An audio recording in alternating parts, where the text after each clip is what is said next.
Hi, I'm Nalie, and welcome to the Nalie Show, where I help you beat your battles and be the best version of you. Did you set big goals and resolutions for 2018? I definitely did, and at the top of my list was doing this show. So if you're watching this right now, I guess I'm doing pretty good. But did you know that 80% of New Year's resolutions fail by February? If you're part of that average, maybe it's just because you're not setting your intentions right. Here to help you redefine your goals so you actually stick with them is success coach and author of Bossing Up, Samantha Kris. What I love the most about Samantha is how she didn't have to wait for tragedy to strike before she dropped what was making her unhappy, which may seem like the perfect life for many, before she started pursuing her dreams.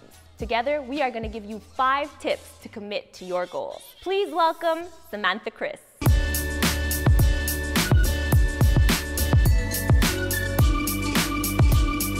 Thank you for my own personalized book. She even wrote me a sweet message in here. I started reading it, and then I was just like going through the pages, wondering, how old are you? I turned 30 this past summer, so. Okay, because you've done a lot. Yeah. If you were to enumerate your success, how would you break it down? It's hard because I don't measure it as I go. I've got these goals, and the next thing you know, I look behind me and I'm like, look at that. Look at what I've been able to accomplish. And I think that's part of what keeps me going, is that I don't have this benchmark where I'm measuring it so much as I'm just along for the ride and enjoying it. Okay, so what's Bossing Up about? Bossing Up is about elevating your inner boss and creating success. So a lot of people have this hunger and this fire within them, and they know it's in there and they just don't know how to bring it to the surface. And so this is my story with some helpful tips that I think people can use to really get that inner best self out. What were some of the jobs, careers that you've had before becoming a success coach? I love that question because it doesn't make any sense at all. At the surface. That's what I meant. That's why I was like, try to tell me what you've done in your life. Yeah, so I studied basically criminology, and by the time I graduated, my first ever job was as an addictions counselor. So I was 19 when I was an addictions counselor, which is surreal because I was working with people who, you may have read, they were battling addictions older than I was, which a very strange but humbling situation to be in. But learned very quickly that that's not a career that I could sustain, that would sustain me for the rest of my adult life. So it was really difficult to leave work at work. I brought it home with me and it was heavy. And I thought, what can I do that would be a bit more fun, that wouldn't feel like work, and that really aligns more with my interests. And so as much as I enjoyed studying it, I moved on to wedding planning, which is okay, natural next step, right? It kind of checked the boxes. I'm very feminine, I like to organize, I like to host, and so I figured why not? And that led me into corporate events, which led me into marketing, and I was in marketing for about 6 years. And it was then that I realized there are people behind these companies with their own message that they want to have pulled through their company efforts. And there's a disconnect. They don't know how to do that. And so now I'm working with entrepreneurs who are they have a conscious approach to business, and I'm helping them build success in their professional and personal lives. What would you say at a point in your life, you've done a lot, what was a moment where you feel like you failed? Several times. I don't have the answers. I mean, starting my business was I had no idea how to be an entrepreneur. And I was under some false illusion that within 6 months I would be profitable and world renowned. And it doesn't work like that, doesn't it? It doesn't work like that, no. And that was a really rude awakening to meet that 6-month mark and look at what I've accomplished. And sure, there were things, but I wasn't at the place where I thought I would be. And it was a tough place to be in. And I really had to a hard look at myself, at my company, and redirect and re-strategize. And that's really been the key, is not feeling like it's failure, and that it's just time to reroute. And you had to give up a lot, right, to be where you are today? I did, yeah. What are some of the things you had to give up? So one of the things I think that was most challenged by my desire to really create my own path and to step into this power that I feel I have within me was my relationship. So I was married, and that was not a situation where I felt I could appropriately grow simultaneously, both within the relationship and as this professional and person that I really wanted to be. And at the end of the day, they couldn't both coexist as I would have hoped. That's a big one. That's one of the big things that I had to give up. You had to get a divorce? Mm-hmm, I did. How old were you when you got married? I was 26. When did you get divorced? 2 years later. Do you feel like that propelled your career at the end, or did it hold you back? It unlocked something within me, right? I sometimes talk about people having fear of failure, and I know I'm not alone in it, have felt this fear of success.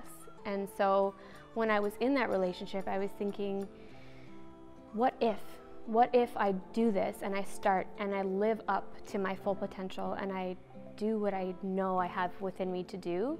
And that was scary, and that prevented me from really going full force. And when that chapter was closed, I was able to start this one, and there was no holding back. Usually people wait till tragedy strikes before having that realization of, I want to live my dreams, I want to be happy.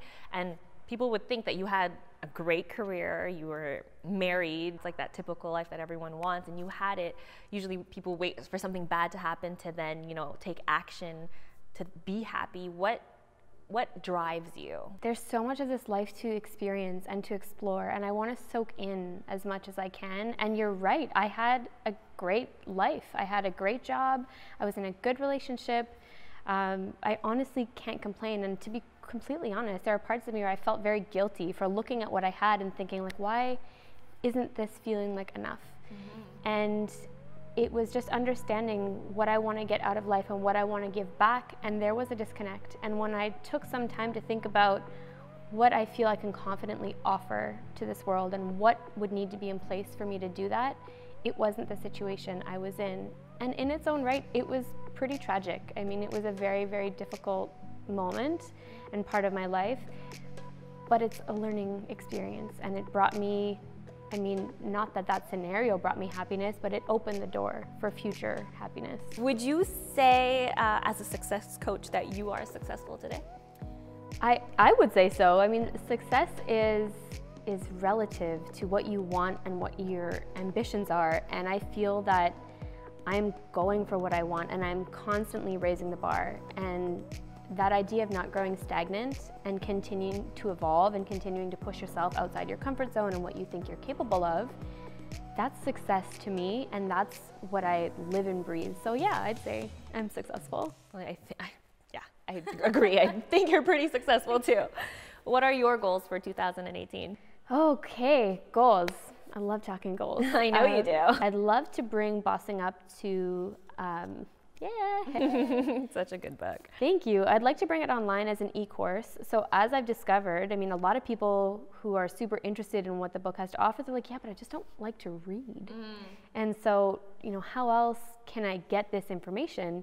And an audiobook is one, which is exciting, but I'd also like to consider turning the chapters into modules and making it a bit more interactive so people can really get their hands in on it. Okay, and have you already started working towards those goals? I've started. I've started. Good. You got to start somewhere. Exactly, and that's why you're here today, because a lot of people set goals and resolutions for the new year, but not many people stick with them, right? I got you. And that's why Samantha Kris is here, because we're going to give you tips to commit to your goals. That's right. So you ready? I'm ready. Here are 5 tips to commit to your goals with Samantha Kris. Number 1. Anchor your goals to your why. So if you're using a SMART goal methodology or no goal methodology, it's going to be really hard to commit to your goal because you don't know why you're doing it. So dissimilar to the SMART goals, real goals are really about what's at your core, so you can cut through the clutter and make sure that whatever you're doing feeds up into why you want to do it, which will help you stay committed. So what if I'm like, I want to lose 10 pounds in 2018? Is that not a good goal to set? It's a great goal, but figure out why you're doing it. So do you want to lose those 10 pounds because you want to be able to run after your kids, because you want to live longer, because you feel like you're in a really cool area and you just want to experience more of it? But understanding why it matters to you and not just what you're going to do will make sure that you stay on the right track. Yeah, so you set an intention, that way there's a reason behind losing 10 pounds rather than just being like, I want to look good in summer. But that could be a pretty good reason too. That's not bad. Summer's coming up sooner than we know. Now's the time to start. Number 2. Make sure that your goals resonate. So this is really why anchoring your goals to your why was number 1, because this is going to be the first pillar of the real goal, where you're making sure whatever you embark on resonates with you as a person.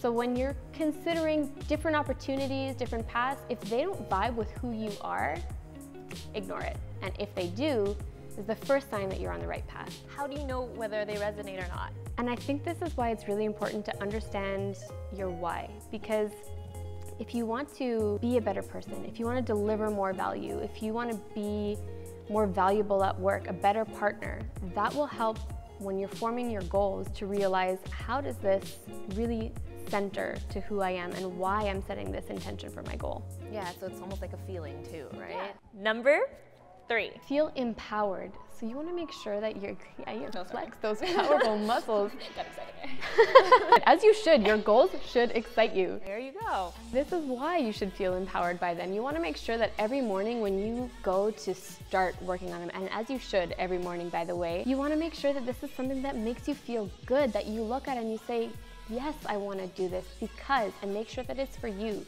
Not to say that your goals can't be beneficial to other people, but when you look at how it affects and impacts you as a person, you're going to want to do it. I think that's important because a lot of people set their goals based on what everyone else is doing. They're trying to fit in, they're trying to live up to the other person's expectations. But if it's not something that empowers you, don't put it as your goal, because you know you're not even going to achieve it and you're just lying to yourself at that point, right?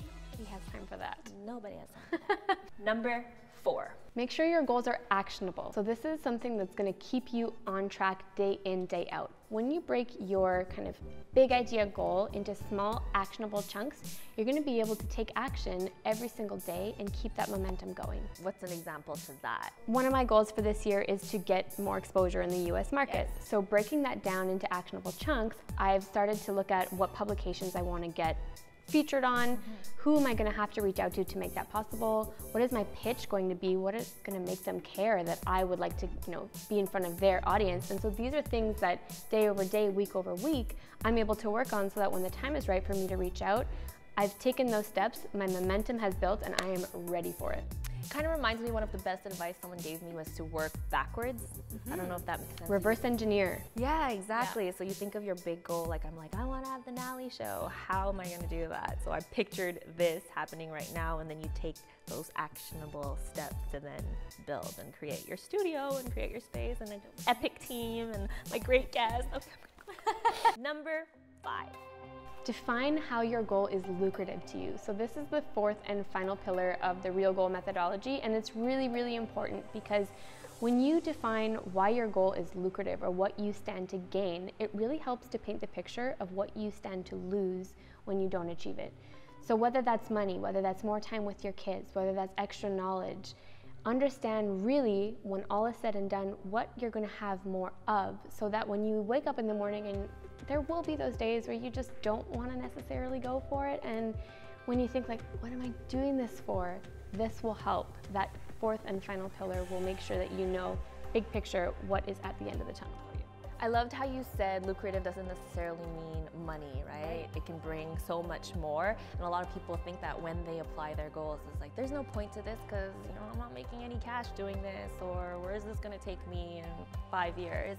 But sometimes goals bring you so much more than just cash. It's so true. And I've read so many quotes, and so many reputable CEOs have said, like, if you're in it just for the money, don't do it, because that in itself won't keep you going to the end. And part of why I love this and the real goal methodology is that when it resonates with you, when it empowers you, when you've broken down into how you're going to actually do it and you've defined how it's lucrative for you, that's no longer just a goal. That is like a way of life. There's no not doing it anymore. Preach. Those are the 5 tips. I hope you will stick to your goals this 2018 with Samantha's help, and of course, Bossing Up's help too. So we're gonna play a game. Okay. It's the Whisper Challenge. You must have seen this on YouTube. No? I haven't. No? Okay. No. Since you are a success coach, I'm going to say success quotes. Oh, see, see what I did there. Oh my. What you're gonna do is you're gonna put on the headphones. Okay. I'm gonna play music. You shouldn't be able to hear me, but I'm going to recite success quotes. And as a success coach, I should know what you're talking about. Yeah, exactly. Oh my God, no pressure. You ready? Yeah. She had a 90s R&B request. This is why I really like my guest today. Okay, so we're gonna press play. Hear me? No? Okay. Don't wait. Don't do it. No, I wasn't even finished. Don't wait, create. Don't do it great. Don't wait, create. One more time. Don't wait, create. Don't waste your time. Don't wait, create. Don't waste, create. Ooh, almost. Don't wait. Don't wait, create. Yeah! Dream big. Dream big. Yes. Oh, 2 points. Let's see if you actually get everything. There is no elevator to success. There's no elevator to success. Can you hear me? No, but I know that one. Okay. Wow. I didn't even finish it. Gotta take the stairs. This is incredible. Okay. You're talking really loud. I'm gonna whisper. This is gonna be a whisper challenge. I feel like she's cheating. Okay. Fear, regret, not failure. Fear, regret, not failure. Is this playing? Okay, 4 points. One more. Oh, I know. I should know this one. Be kind to yourself. Be nice to yourself. Almost. Be kind to yourself. Beyonce. That was not it. Success quote. Well, actually, Beyonce. Beyonce is success goals. Hashtag. Be kind to yourself. Be honest to yourself. One word that's not in it. Be kind to yourself. Not be kind to yourself? Yes, be kind to I yourself. thought I said that first. No, you didn't. Nice. Be I nice said to be nice. yourself. That's it. Yeah. You can take them off. Oh my God, you were really good. Oh yeah, these are really loud. Oh my God, they're really loud. Okay, she wasn't cheating, guys. She wasn't cheating. She knows her success quotes. Or I'm just really good at reading lips, whichever. Yeah, I gotta be careful with what I say. And now it is time for the random question. In this jar are a bunch of random questions. Only one? Yeah. If you could try out any job for a day, what would you like to try? Isn't this like, I swear, really there's cool. tons of random questions in here, but this is totally This is kind of like right up my alley. This is a good one. I would love to try a day in the life of an actor, not because I have any desire really for acting, but because I find improvisation such an important part of business and speaking, and it's a skill that I would really like to refine a little bit more. If I could be a day in the shoes of an actor and have that inherent ability to just like think and be funny on the fly, I would carry that through the rest of my days. But which actor would you want to be? Is it weird that Jim Carrey was the first person that came to mind? Because it's not him. I wouldn't be surprised if Samantha Kris becomes an actress. And then like reading Bossing Up and seeing her random career choices, I would not be surprised if suddenly it's like, oh, hey Nalie, I'm an actress now. Now we have a question for you. What are your goals this year and how do you plan on achieving them? Comment below. If you want to know more about Samantha Kris, you can check her out over here. Here's all her info. What if someone wants to buy Bossing Up? Where can they get it? It's available on Amazon.ca and .com and on my website, samanthakris.com. Perfect. We'll link it in the description below as well. If you like this video, give it a thumbs up. If you want to check out my vlogs, they're up there. Missed the last episode, it's down there. Don't forget to subscribe so you never miss a video. Be patient, be kind to yourself. Be humble and be ambitious. Ooh, you added that last one last minute. Oh yeah, if you're an actress, you're an actress. Jim Carrey.